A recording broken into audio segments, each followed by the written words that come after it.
4 подземные парки, 236 машин, плюс 4 этажа торговые помещения. Дальше идет 28 этажей офис и гостиница, оператор будет здесь.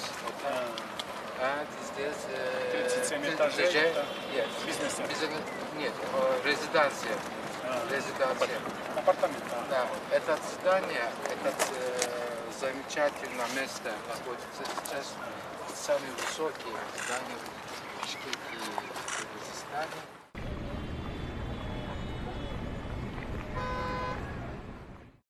Саламатсыздарбы, урматтуу шаардыктар, кадырлуу калайык калк. Биз азыр Кыргызстандын жүрөгү болгон Бишкек шаарынын так борбордук бөлүгүндө турабыз. Өзүңүздөр билгендей, бул жерде мурда жалпы кыргызстандыктарга белгилүү болгон Нарын рестораны бар эле. Мына ушул жерге жаңы көп кабаттуу, көп тармактуу комплекстин курулушунун пайдубалын түптөп, мезгил кутусын салууга чогулуп отурабыз. Мен Бишкек шаарынын борбордук бөлүгү деп жөн жерден токтолгон жокмун.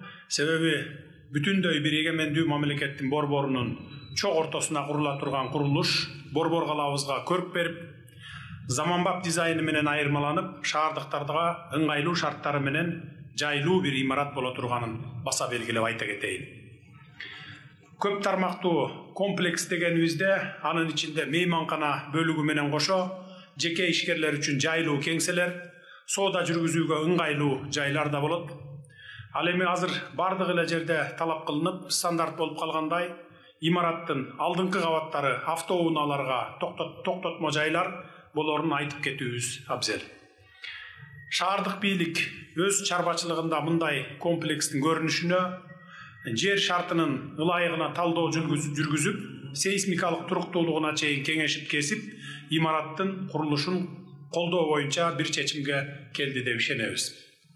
Себеби аты айтып тургандай, көп тармактуу комплексте көптөгөн жарандарыбыз иштей турганы, анын мейманкана бөлүгүндө дагы бир топ адамдар күндүзү иш маалында мындай ири имаратка кирип чыккандарда арбын болорун эске алганыбызда биринчи иретте курулуштун сапатына чоң маани беришибиз керек.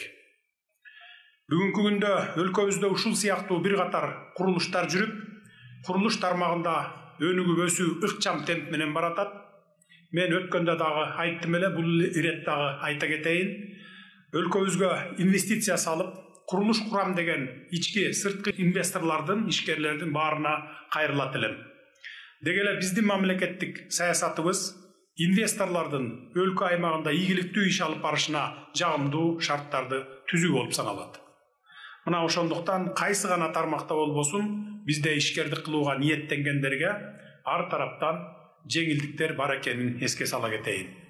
Мына ушундай 5 жылдыздуу дүйнөлүк брендтеги мейманканаларды салам деген инвесторлорго мамлекет тараптан көпчүлүк жеңилдетилген шарттарды түзүп беребиз.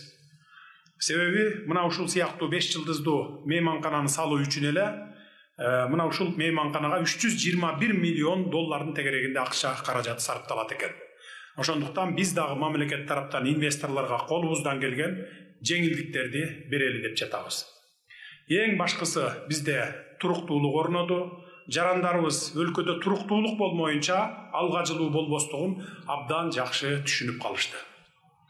Эми урматтуу шаардыктар, пайдубалы түптөлүп жаткан имарат көп тармактуу комплекс биринчиден сиздерге кызмат кылган жайлардан болсун, сыймыгыбыз болгон Ордо калабызды кулпурткан, чет жерден келген меймандар сүйүп каттаган имарат жайга айлансын. Борбор шаарыбыз Бишкек ар тараптан өнүгө берсин.